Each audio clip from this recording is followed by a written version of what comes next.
Bienvenue chez LNG. Notre société exploite 3 terminaux méthaniers en France, Montoire de Bretagne sur la côte atlantique, Fos-Tonquin et Fos-Cavaou sur la côte méditerranéenne. Notre activité consiste à réceptionner le gaz naturel liquéfié contenu dans des navires appelés méthaniers. Ceci afin de le stocker dans des réservoirs et de l'envoyer sur le réseau national de transport où il sera distribué aux consommateurs. Experts du GNL depuis plus de 50 ans, nos terminaux ont procédé à plus de 10 000 opérations de déchargement de navires, soit un tiers de la flotte mondiale. LNG est l'un des leaders des opérateurs de terminaux méthaniers en Europe. Sa capacité de stockage de GNL est de 770 000 m3. Sa capacité de regazéification de GNL est de 21 milliards de mètres cubes par an. LNG peut charger jusqu'à 25 000 camions-citernes par an, tout cela grâce à l'aide de 400 collaborateurs. Nos terminaux méthaniers sont soumis à la directive Seveso seuil haut, car ils stockent une grande quantité de GNL. Attardons-nous sur les caractéristiques de ce produit.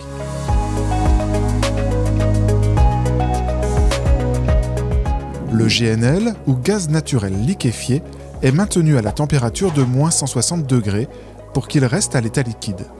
Sous cette forme liquide, le gaz naturel occupe 600 fois moins de volume. Le GNL est incolore. Néanmoins, sa libération dans l'atmosphère s'accompagne d'un nuage blanc. En effet, à cause de sa très basse température, le gaz d'évaporation condense l'humidité ambiante, ce qui crée ce panache blanc. Le gaz naturel liquéfié n'a pas d'odeur. N'oubliez pas pour votre sécurité que la présence de gaz n'est donc pas détectable à l'odeur sur le terminal méthanier. Le GNL n'est pas toxique. Cependant, gardez à l'esprit que le gaz naturel peut prendre la place de l'oxygène dans l'air, et donc vous empêcher de respirer correctement.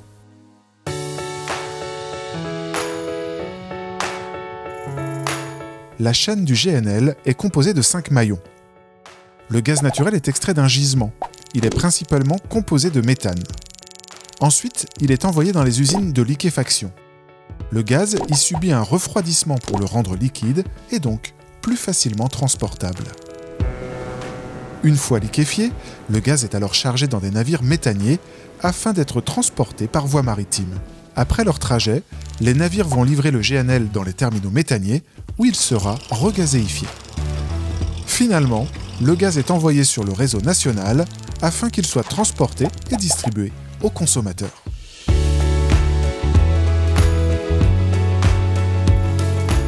Un terminal méthanier a donc pour fonction principale le stockage du GNL et l'émission de gaz naturel sur le réseau national de transport. Regardons maintenant de plus près le cheminement du GNL sur un terminal méthanier.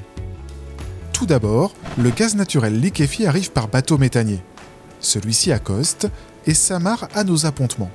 Les bras de déchargement se connectent au méthanier afin de récupérer sa cargaison.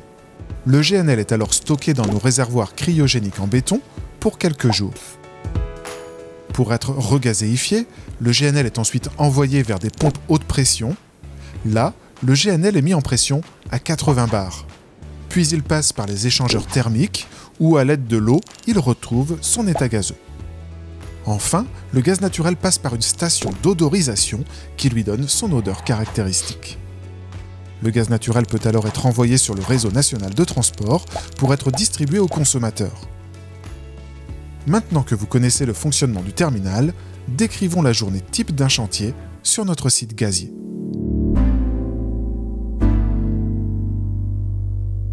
Avant de rentrer sur le site, présentez-vous au poste de garde du terminal avec une pièce d'identité et une habilitation N1 ou N2 à Montoire et GIES 1 ou GIES 2 à Fos. Par la suite, vous passez l'accueil sécurité. Vous y apprenez les consignes de sécurité incontournables pour travailler sur notre installation. À l'issue de cet accueil, vous remplissez un questionnaire. Il permet de s'assurer que vous avez retenu ces informations. Une fois le test réussi, présentez-vous à l'accueil pour recevoir votre passeport sécurité. Il doit être visible durant toute la durée de votre intervention. Un carnet de sécurité vous est aussi remis. Il indique les risques, les consignes, le plan du site, les numéros d'urgence et l'emplacement des points de rassemblement. Un rappel, il est formellement interdit de fumer à l'intérieur du terminal, en dehors des espaces prévus à cet effet. Il est également interdit de consommer de l'alcool, d'utiliser et de porter sur soi un téléphone ou tout autre appareil électronique non conforme aux normes ATEX, sauf autorisation donnée par LNJ. Des endroits sont prévus sur site pour déposer vos téléphones. La circulation à l'intérieur du terminal est réglementée. Respectez le code de la route et stationnez votre véhicule au parking identifié, en position prête à partir. De nombreux camions circulent dans le terminal, alors soyez vigilants lorsque vous marchez. LNJ porte beaucoup d'importance à la cybersécurité. Nous vous informons donc qu'il est interdit de brancher vos périphériques type clé USB ou disque dur sur nos ordinateurs sans vérification préalable. Ne communiquez pas non plus vos mots de passe et identifiants. Finalement, n'utilisez que des postes de travail vérifiés avec des logiciels autorisés et sur des réseaux autorisés. Les terminaux méthaniers sont des zones d'accès restreints ou ZAR. Les personnes travaillant sur les terminaux méthaniers doivent avoir une ZAR délivrée par la préfecture. Un passeport sécurité et un titre de circulation sont délivrés après le contrôle d'une pièce d'identité valide, carte nationale d'identité, passeport ou carte de séjour. Ces passeports sécurité prennent la forme d'un badge avec un cordon de couleur. Bleu pour un accès dit permanent, rouge pour un accès temporaire, vert pour les visiteurs. Le port de votre badge d'accès est obligatoire.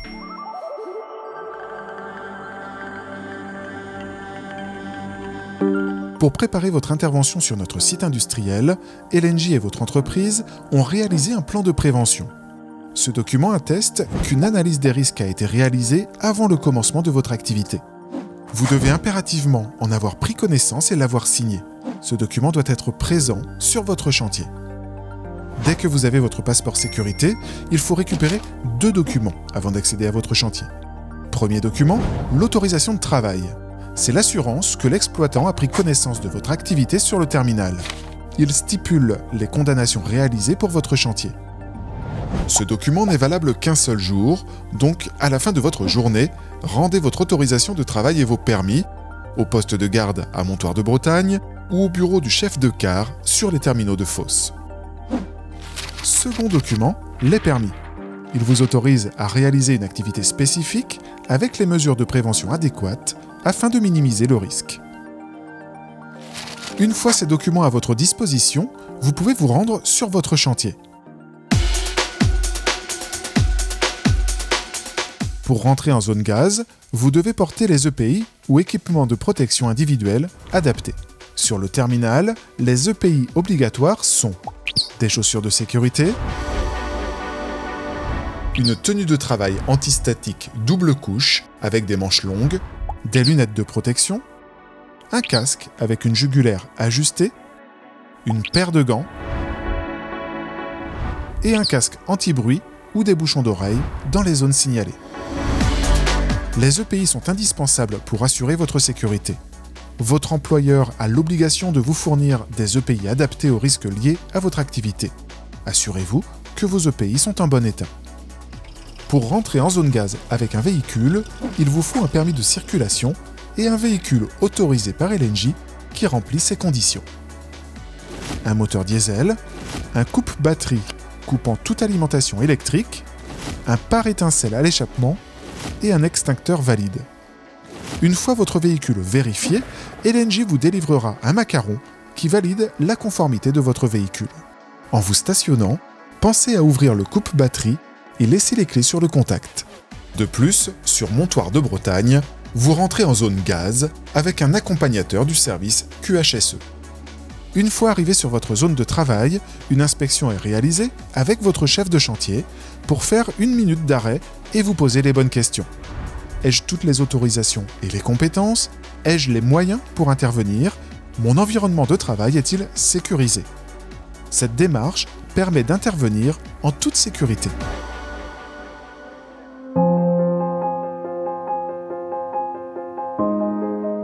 La majeure partie du terminal méthanier est considérée comme une zone à atmosphère explosive, dite zone ATEX. Une inflammation n'est possible que si toutes les conditions du triangle de feu sont présentes, c'est-à-dire la présence d'un combustible, comme le gaz naturel, d'un comburant, qui est la plupart du temps l'oxygène de l'air, et d'une source d'énergie. Le gaz naturel doit être mélangé avec l'air dans des proportions bien précises pour s'enflammer. C'est ce qu'on appelle le domaine d'explosivité. Pour le gaz naturel, à partir de 5% de gaz dans l'air, il peut y avoir une inflammation. C'est la limite inférieure d'explosivité. Au-delà de 15% de gaz, le mélange est trop riche pour s'enflammer. C'est la limite supérieure d'explosivité. Ces deux valeurs décrivent dans quelles conditions des zones à atmosphère explosive sont présentes. C'est pourquoi il est absolument indispensable de vérifier l'absence d'atmosphère explosive avant le commencement des travaux de feu nu ou de point chaud. Les appareils électroniques sont des sources potentielles d'inflammation en zone gaz. Leur présence est formellement interdite, même éteint.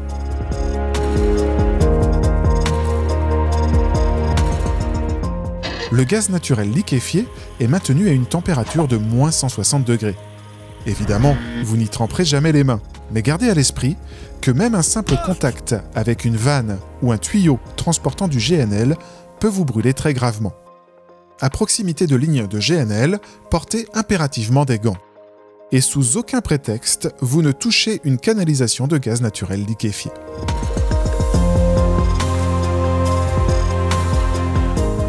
Sur le terminal, des gaz ou gaz liquéfiés se retrouvent à de très fortes pressions. Les installations sont surveillées en permanence, mais les accidents liés à la pression sont toujours possibles, notamment au niveau des vannes et des appareils. Attention, donc, à ne pas trop vous en approcher. Pour prévenir ce risque, ne vous branchez pas sans autorisation sur les différents réseaux du terminal méthanier.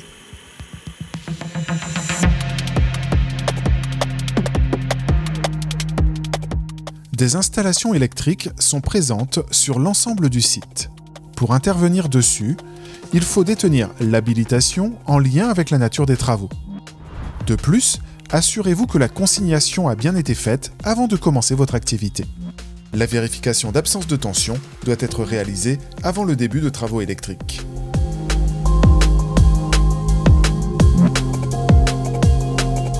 Pour rentrer dans un espace confiné, il vous faut un permis validé, avec un contrôle d'atmosphère qui doit être réalisé par l'exploitant. Il est valable une demi-journée. Un autre contrôle sera réalisé après chaque pause de la société. De plus, un surveillant d'espace confiné doit être présent lors du déroulement des travaux. Enfin, un détecteur de gaz vous sera prêté par LNJ. Des mesures de ventilation seront ajoutées en fonction de l'analyse des risques. Les opérations de levage sont courantes sur le terminal. Ces opérations sont sensibles car elles présentent un risque important d'accident très grave. Il est absolument interdit de se retrouver sous la charge lors du levage, mais aussi dans la zone d'influence, c'est-à-dire la zone où la charge est susceptible de tomber en fonction de sa géométrie. C'est pour cela que vous ne devez pas franchir la zone balisée lors d'une opération de levage.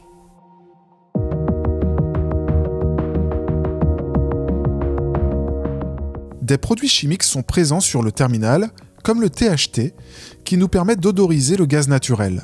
Le THT est nocif et extrêmement inflammable. L'entrée aux zones contenant du THT est contrôlée.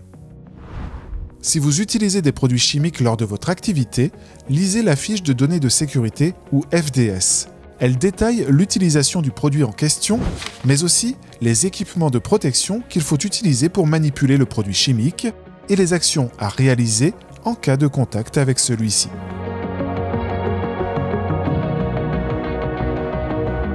Dans les terminaux de Montoire de Bretagne et de Fos-Tonquin, certains matériaux sont susceptibles de contenir de l'amiante ou du plomb. Avant de commencer des travaux sur ces structures, renseignez-vous auprès d'LNJ pour savoir si des repérages avant travaux ont été effectués.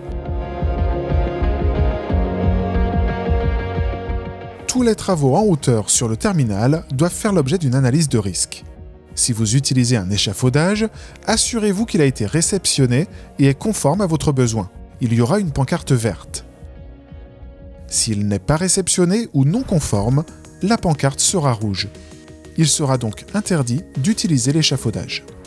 Le superviseur ou le donneur d'ordre fera une expression des besoins avec le chef de travaux. La modification d'un échafaudage se fait uniquement par du personnel formé et habilité. Lors du montage et du démontage d'un échafaudage, le port du harnais avec double longe est obligatoire.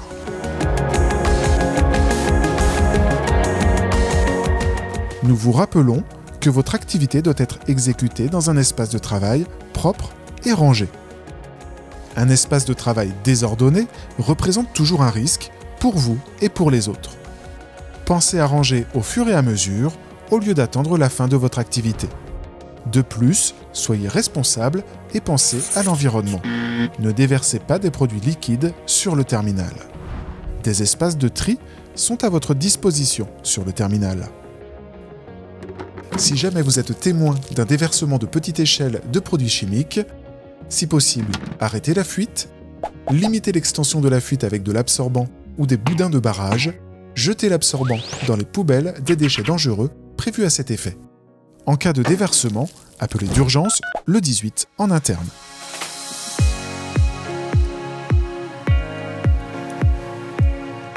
Si les conditions de votre environnement de travail ne sont pas les mêmes que celles étudiées dans le plan de prévention, vous avez le devoir d'alerter LNJ qui vous aidera à reprendre votre activité dans des conditions adaptées. Si vous ou un collègue êtes confronté à un danger grave et imminent, veillez à ne pas vous exposer à ce danger. Dans tous les cas, dites stop si votre activité ou celle de vos collègues ne sont pas au top.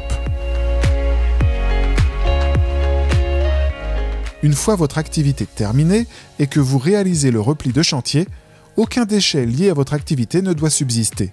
Rendez votre espace de travail comme vous l'avez trouvé.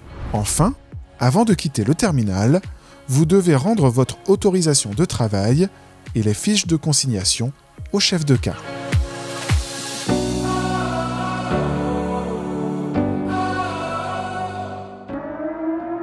Si vous entendez une sirène, qu'elle soit continue ou modulée, voici la conduite à tenir.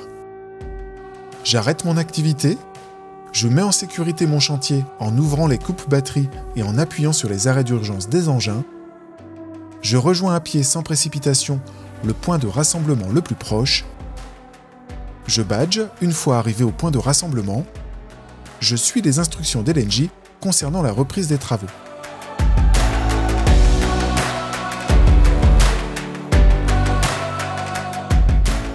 Si vous êtes témoin d'un accident sur le terminal méthanier, protégez la victime en neutralisant le danger lorsque c'est possible, balisez la zone pour éviter tout suraccident. Utilisez un talkie-walkie ou le 18 depuis un téléphone fixe pour prévenir en cas d'accident. Bonjour, je m'appelle Claudia, il vient d'avoir un accident. Lors de l'appel, présentez-vous, précisez l'endroit où a lieu l'accident et sa nature, accident, feu ou fuite par exemple. Donnez le nombre de victimes et décrivez les gestes de premier secours réalisés. Ne raccrochez jamais en premier, attendez d'avoir l'autorisation. Enfin, secourez la victime si vous êtes sauveteur secouriste du travail, sinon, attendez les secours. À la suite de cet accueil sécurité, chacun s'engage à respecter les règles présentées dans la vidéo. La sécurité est la priorité de toutes les personnes travaillant sur le terminal. N'hésitez pas à poser des questions en cas de besoin aux différentes personnes d'LNJ qui seront là pour vous accompagner. Restez attentifs à votre environnement de travail et rappelez-vous que nous sommes tous acteurs de la sécurité.